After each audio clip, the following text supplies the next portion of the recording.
Welcome to Chief Women Arise Talk Show again. And today our topic is words. And sometimes, I don't know, words just get away from me. Maybe you're really good at controlling your words, but I think most of us, we get so busy, we get so involved, and we just say things without really thinking through what we're saying. And you know, words, when they're out there, you can't bring those back. They're out there for life. I think about the text that I send. You know, I'm in a hurry and I'm just texting real quick and I forget to go check my words. And once you send it, it's out there. So there's such a big importance for words. And I think we miss that. You know, we expect when we say something that everybody's going to understand the words that we said. But if we're not careful with our words, then how are they going to understand? So it's a powerful tool. For example, if I say black dog, every one of us is going to picture a black dog, and it might look different for each one of us. It might be, you know, this big Labrador, or it might be a little poodle, or it might be, you know, we all have a different vision of what the dog looks like. But if I say, you know, big furry black dog just coming out of the lake, dripping with water, you know, you get more of a vision of what I'm trying to portray. So words are a very important responsibility that we carry. You know, if we could just be careful with our reaction, with our words, and just wait, you know, those 3 seconds before we say something, how many times would we have better understanding and more careful words? And, you know, one of the things that I teach when I'm talking about this is there's 3 things to think about before you say something. Is what you're about to say kind? Is it necessary? And is it helpful? If we would take time to ask those 3 questions before we spoke, number one, I think we'd be quieter, right? What do you guys think about words? I mean, how do you deal with this when you're busy and in a hurry, and somebody, you know, maybe one of your kids comes in, or somebody calls you, or your husband comes in, and it's like, I can't take it. You know, how do you manage your words? For me, I know I try to tell myself, respond, not react.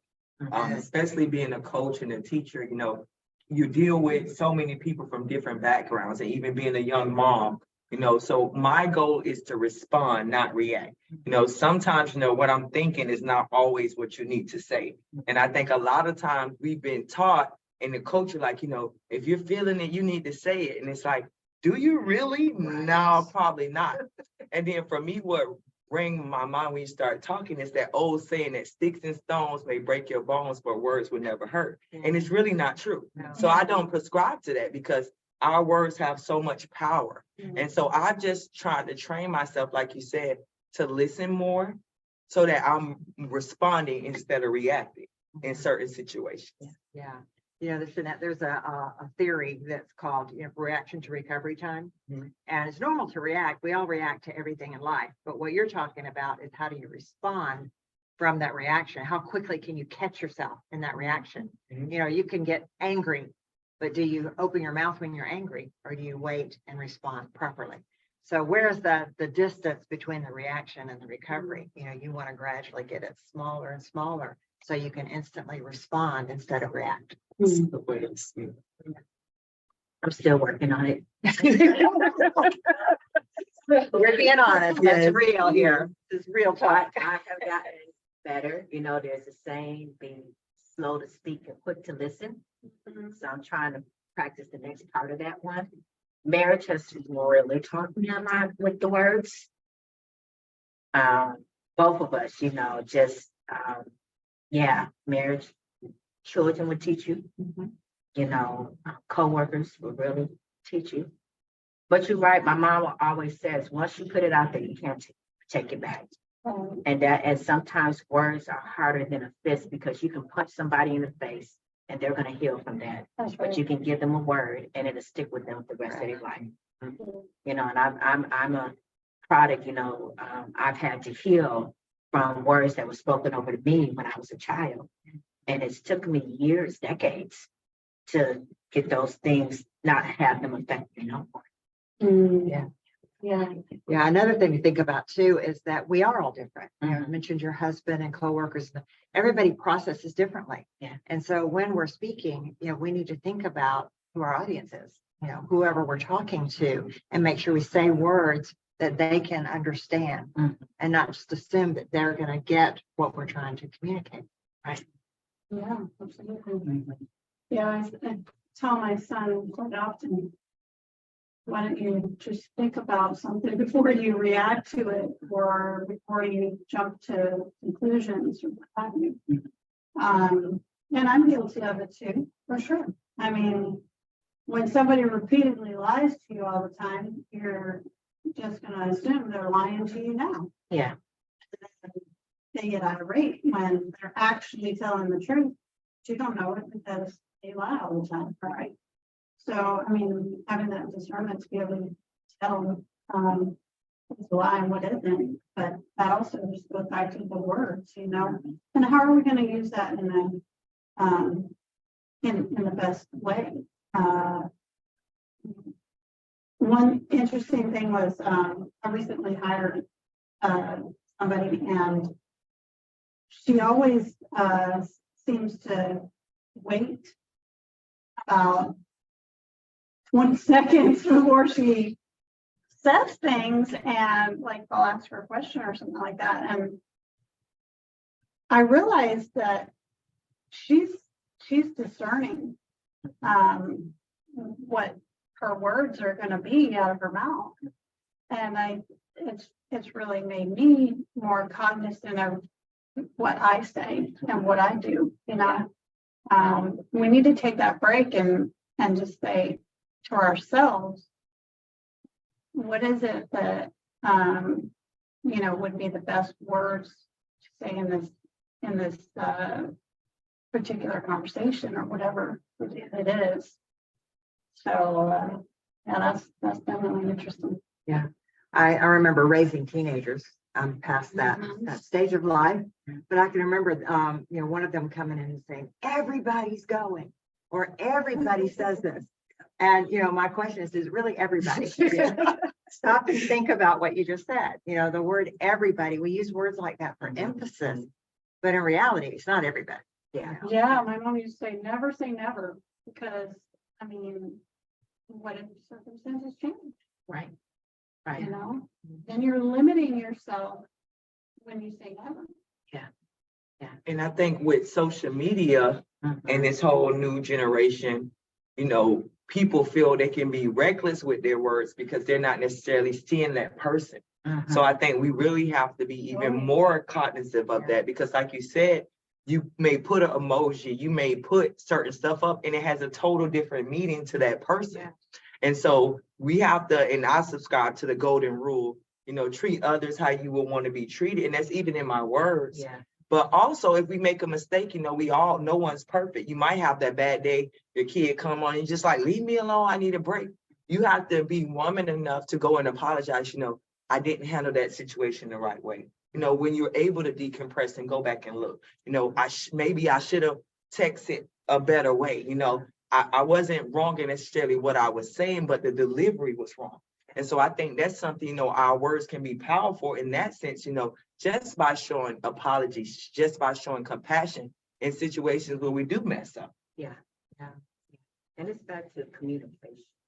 A lot of the biggest issues in relationships goes back to communication, which communication involves words, and it involves a lot of things, tone, it involves body language, and again, the interpretation of what is going out, which you put out there, it's a lot of things. So words plays into a bigger picture. But one thing I would learn a long time ago, it's a couple of things I've learned. Even with the communication, let's say you're saying something to me as words. If I don't understand, I've learned to ask, so Sharon, is this what you're saying? And I'll try to repeat back what you just said using words, because again, things can get put out there, but the way that we receive it might be different. And I always try to get clarification.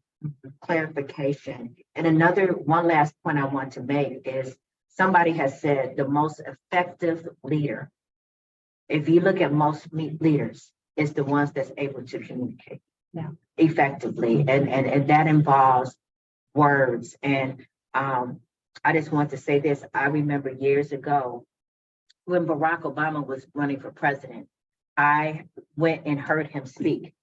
And forget everything else. Speech-wise, he knew how to use words. Absolutely. And so has other politicians. They know how to use words. And but for him, it was the way he was able to put the words together, to move. And it was like, I understand how he got elected because of what came out of his mouth. Yeah, and that's training, Yeah. you know, and we expect just to be able to communicate without any training, you know, so that's great. Right. But, you know, I think one of the keys is kindness. Mhm. I had somebody say one time that the greatest characteristic of any leader is kindness. Yes. And, you know, that you were talking about your tone. Mhm. What a difference the tone makes, Yeah. you know? Sure. If we smart off like we know it all, that's going to put all the feathers up on the other person. Right. And they feel like they have to defend themselves. Right. But if we come in humility and kindness, Mhm. then it's much more readily received. Yeah. Mhm. That's good. I remember you told me, I came to you before and I was telling you about something. You was like, well, just be kind. And that just really stuck with me because I was like, and I had to think about too, I'm naturally a little bit aggressive. I can be very aggressive and because I'm very direct. No. Oh, yeah. Oh, yeah. Somebody to say, I know, really like. But even in that, it's like, okay, that's how I'm wired, but I always remember it, but am I kind? Yeah. Even can the person, I can be direct, but the spirit behind the words. yeah, it's about your heart. You know, Right. what is your motivation for the Right. words you're saying? Yeah. One of Yeah. the biggest things that stuck with me was, in my divorce specifically, but then I use it a lot with my child. I don't say it to him, but it's in my mind, is, a gentle answer turns away wrath. Yes. You know, that's always seems to be in my mind when an argument might come up and I can respond in my anger because maybe I'm frustrated or angry about something he or she did. But if I just respond to them in a gentle manner and a loving manner, Mhm. imagine, you know, there was a study about joy and how there's these, let's say there's this person over here that's really angry, but then these other two people that come in are joy filled. Believe it or not, they have the ability to then keep to that joy and change the atmosphere of the people that have anger. Yeah. And so, you know, it's the same kind of thing. Mhm. We have the ability to change things Yeah. around with our words. With our words. Really true. And, you know, you can walk into a room and command the room, Mhm. but usually it's not by being a dictator to the room. No, for sure. That gets everyone up, you know, in your face. Well, look at the worst dictators of all. I mean, Yeah. you know, Yeah. Yeah. Gaddafi. Yeah. And the list goes on. The list goes on. Yeah. I could name so many, but Yeah. Yeah, and I think it takes a mature person to Yeah. be able to walk in humility in this. You know, we all have so much to say and we want to defend ourselves. We want to be heard. You know, we want to you know, to achieve, and part of the achieving something is being well-spoken, well-versed. Yeah. But I think sometimes the simplest comments can have the most power. Yes. I actually was reading something on a lot of great men, a couple millionaires, but also a couple preachers. And this one preacher, young preacher, was saying a lot of times when he goes into the room with these esteemed men of, you know, millionaire business owner, he talks the least because he wants to learn the most. Yeah. And it's like when you're really listening, then he has the opportunity to process, but also gain that knowledge. And I think, you know, sometimes we need to use that strategy, you know, be quick to listen, slow to speak, Mhm. you know, and they used to always say you get more, I think it is, you get more bees with honey than with vinegar. Yes. Like that's the same thing with our words. Like Yes. you were saying, Naomi, if we can come in and respond positively to something that's negative or somebody who's, you know, they may be upset. Not everybody's going to have a good day. We have the opportunity to influence them. And I think that's what it's all about. Yeah. And another segment, I think we need to talk about words with our body language. I Yeah. think you mentioned that, Shana. Because that always conveys a lot too, you know, Mhm. what our body is saying, what our stature is saying, Yep. and what our words are saying has to line up. Mhm. Or, you know, or that way, you know, there's no integrity there and there's no legitimacy in what we're saying. So we should be careful with that. I want to leave you with one quote. It says, caution. Be sure brain is engaged before putting mouth in gear. I like That's that. I good. think we need to practice that more. Be sure your brain is engaged Yes. before putting your mouth in gear. So we welcome your comments. So Yes. please write us a little note. Let us know what you think on this subject. How do you control your words? How do you use your words carefully? All right. That's great.